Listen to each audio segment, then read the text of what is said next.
So I'm going to try this, laying in my hammock. I'm coming authentic today because, one, I just didn't feel like getting ready, and I don't want to make content surrounding on me having to get ready and then set up, because I do like to use my camera that my husband surprised me with and saved up for, and just, you know, wants me to say these things out loud to people who get it and people who don't, and that's fine. And if you don't get it, or, you know, want to argue in the comments, just keep scrolling.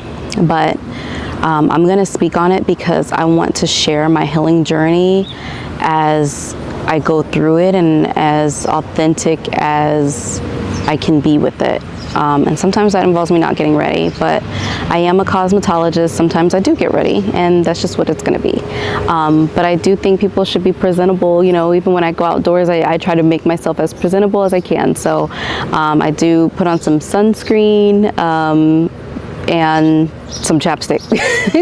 But I'm trying to feel pretty being authentically me, and showing up sometimes. Just, you know, I wear hoodies and sweats, and I'm in my garden.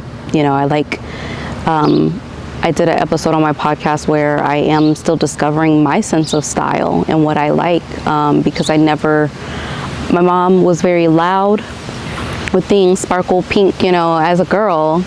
And, you know, I grew up thinking I should be that way, but always felt comfortable in hoodies and sweats, and, you know, I got made fun of being tomboyish, and then I start wearing, you know, just things that I saw other people wear, and I never felt comfortable like that. So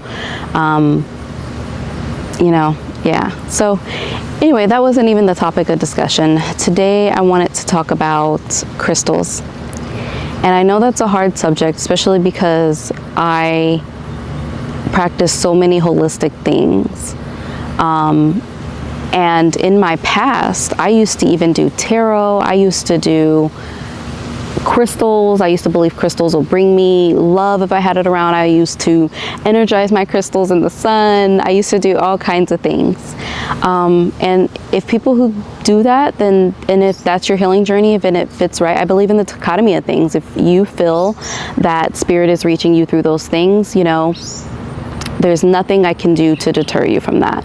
But I will say, however, for me and my experience and my faith, I have realized and have been convicted by Holy Spirit from reading my Bible, from praying, that those things for my life and my past distracted me from reading and studying my Bible and cross-referencing and getting the poetry and the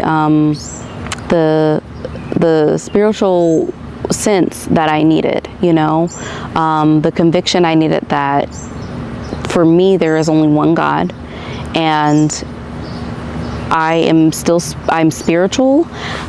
I don't really, me and my husband had a discussion on religion the other day, because he was raised Christian, and he realized sometimes you do have to step away from the church. I'm not saying stay away from church, but sometimes you have to step away from the church because the pastor is human.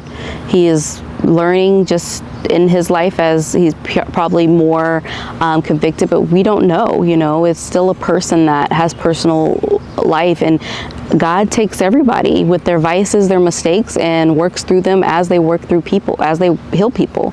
So I do believe that there are amazing pastors out there, Jerry Flowers, Sarah Jakes Roberts, and a lot of other pastors, and I'm glad that they are leaving a digital footprint. So I am able to discover the word through like social media, YouTube, you know.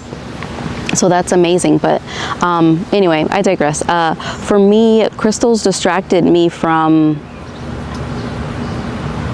meditation even, because I was so focused on giving the crystal like energy, like bring me love. I'm like praying to this. So for me, what I've learned when I started studying the Bible, that became an occult to me, that became an idol to me, and those are the language that I'm gonna use for some people. If you don't feel that way, if you don't feel that, you know, again, keep scrolling, and I don't want to argue with you. You're not gonna I can't convict anybody to change, you know, their belief system. All I was trying to do was correct my misbeliefs, and I had a lot of misbeliefs in church, and I ran away from the word because I'm like, I'm not getting this. And the church made me like fear God, which there's limits. That's why I believe in God. There's limits to just life, you know, but the church made me fear him. The church confused me about him. The church made me really not understand that I can have my own individual relationship with God, because he's speaking to a whole, you know, and a whole community. And sometimes the message does hit people. For me, growing up young, I didn't grow up in the church, but I would have summers where I would go to church, you know, when my mom would send me to different places.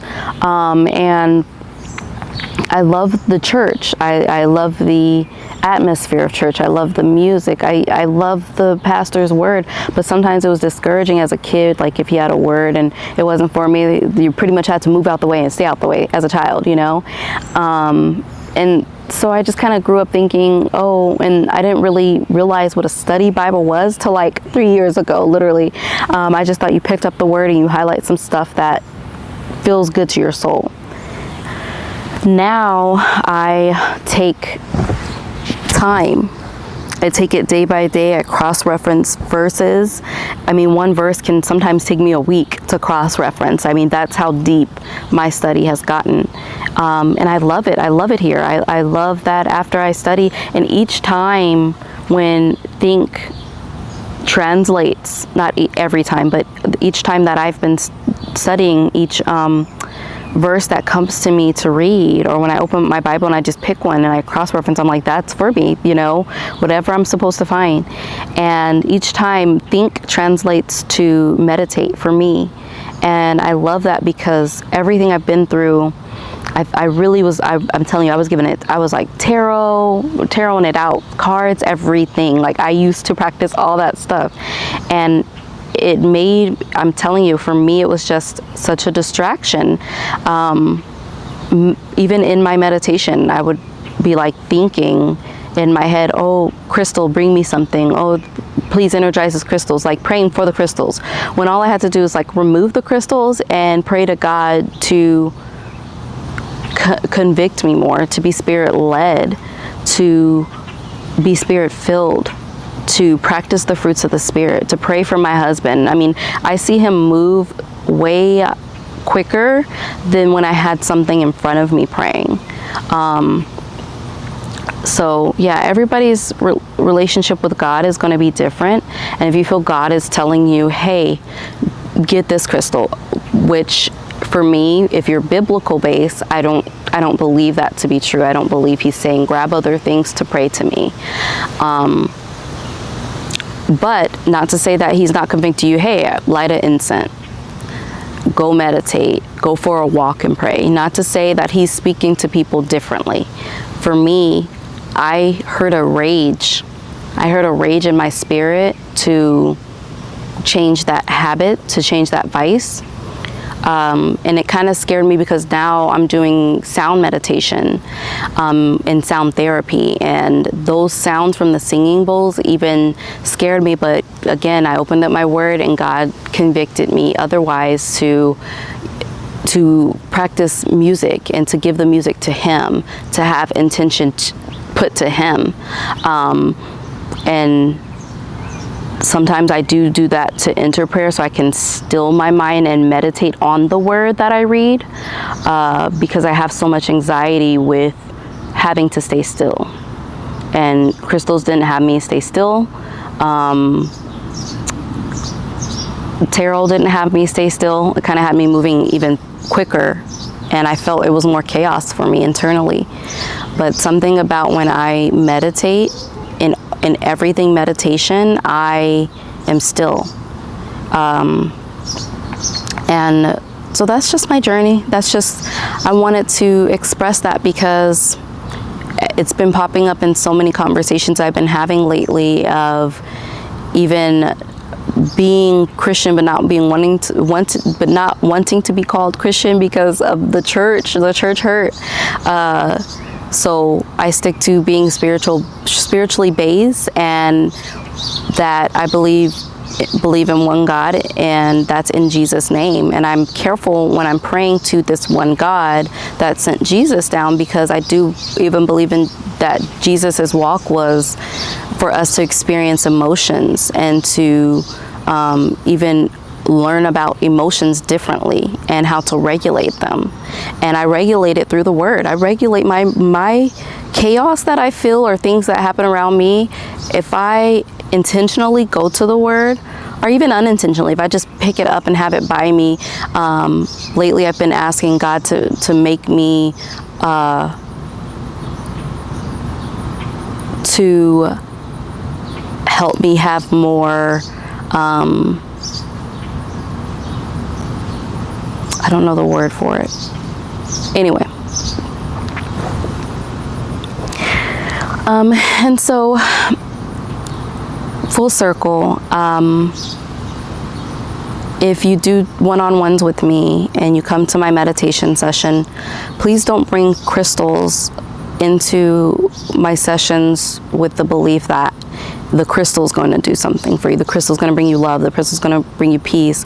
I just meditate at the end of my sessions and kind of let people vent, because I believe in the science of mental health, but I also believe the spirituality in healing. So that's just me, guys, and I want to be authentic with that and not scared to say that. I'm in my life where I'm practicing being vocal about my boundaries, and some of them have been crossed lately, and then some of them I've just been in deep discussion with, and deep prayer with. And today I was just, hey, come out on the hammock, everyone's asleep and well taken care of, just come and vent to my people. Like I literally heard that. So whoever this is for, great, and whoever it's not, again, I'm not telling anyone to do anything.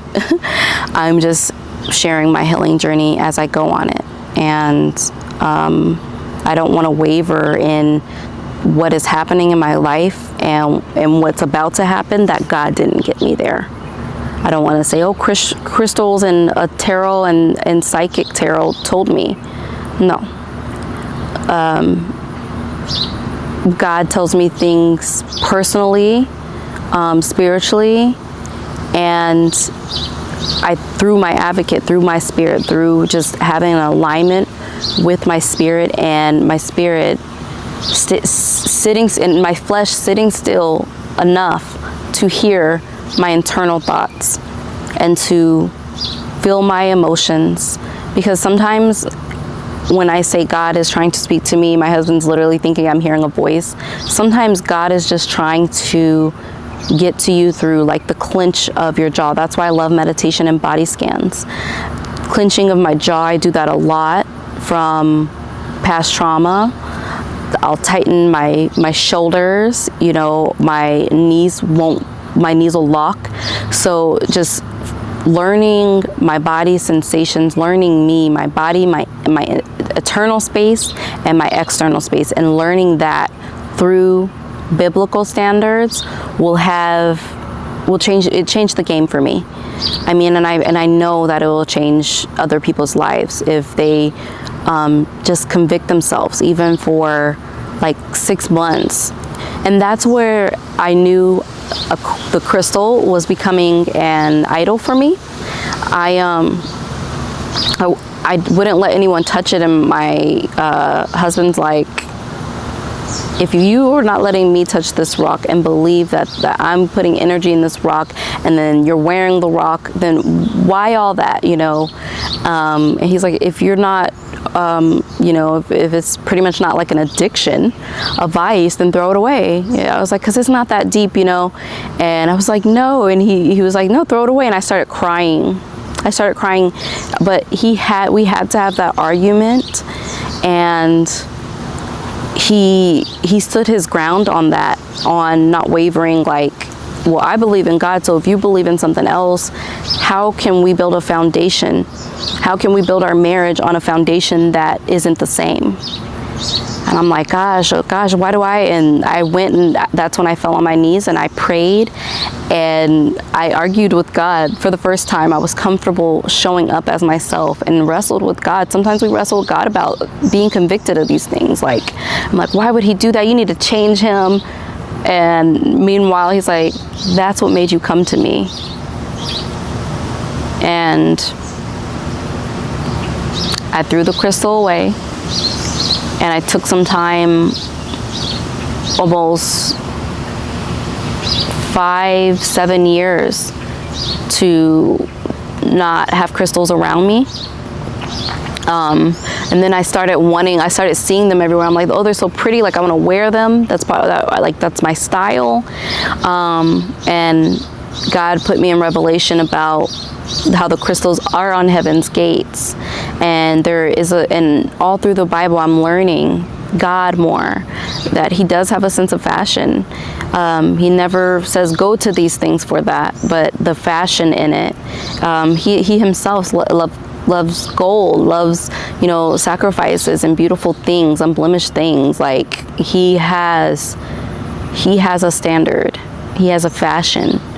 And seeing God's sense of fashion, I started wearing crystals again, and I even have made some necklaces to sell. And I prayed about that and wrestled with God, like, if they take these crystals and pray with them like that, then that's on me, He's like, and I was just convicted, like, just put on your site that they're not to be used as an occult. That's what I taught you. And so, yes, I'm going to start selling crystals. I'm going to start selling jewelry, beads and all that, but they are not to be used as an occult. So if you're looking for a crystal that, hey, this will bring you love, if you're looking for people who pray over them and do all that, just don't buy my crystals. But I do feel that there needs to be a holistic, because it blurs being a holistic practitioner, a holistic healer, that blurs into a lot of things like chakras, and there are beliefs in that, and that's great that, but in the word, when I go to the word, even when I was like, okay, well, what are these chakras, similarly, if you go to Revelations, there's the 7 spirits of God that is our advocate, that is within us.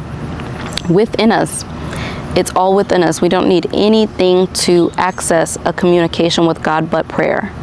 And I think that is a beautiful lesson in my healing journey, because I love wearing those things. That's my sense of fashion. He built me this way to love earthy things, to be one with nature. He built this daughter. We're not all built the same, but he built me with different gifts that different, and mine is, one of them is making things, and I make a lot of jewelry. That's my pastime. Some people can knit, I think that's the word, knit. Some people can carpenter. For me, I love making jewelry, and I love making it out of stones and things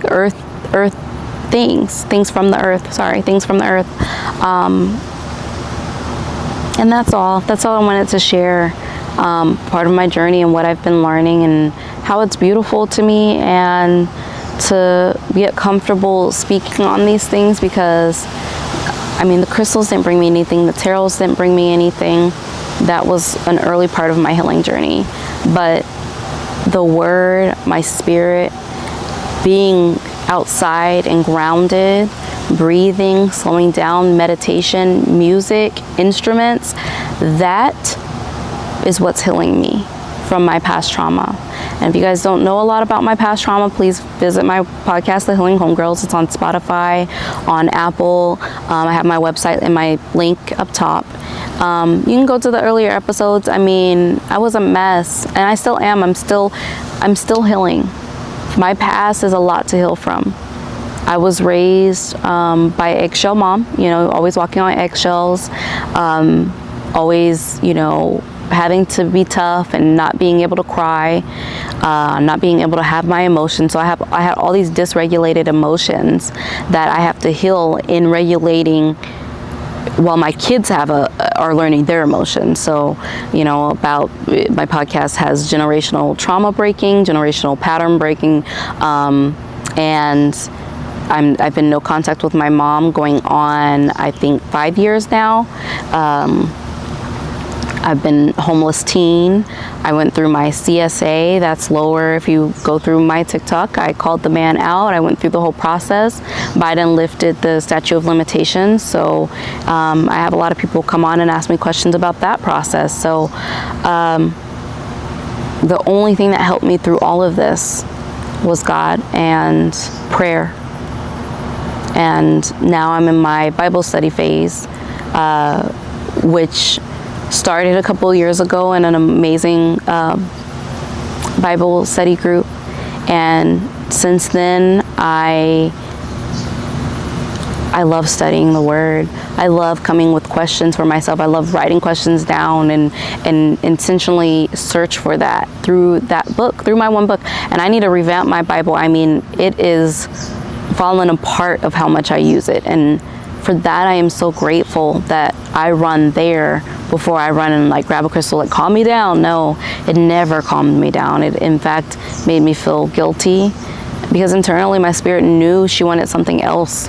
It needed something else, you know. It wasn't filling internally, fleshly, outside the beauty of it, you know. And that doesn't take away the beauty of it for me. I still think crystals are beautiful. I still will wear crystals, but I will never again use it as an occult.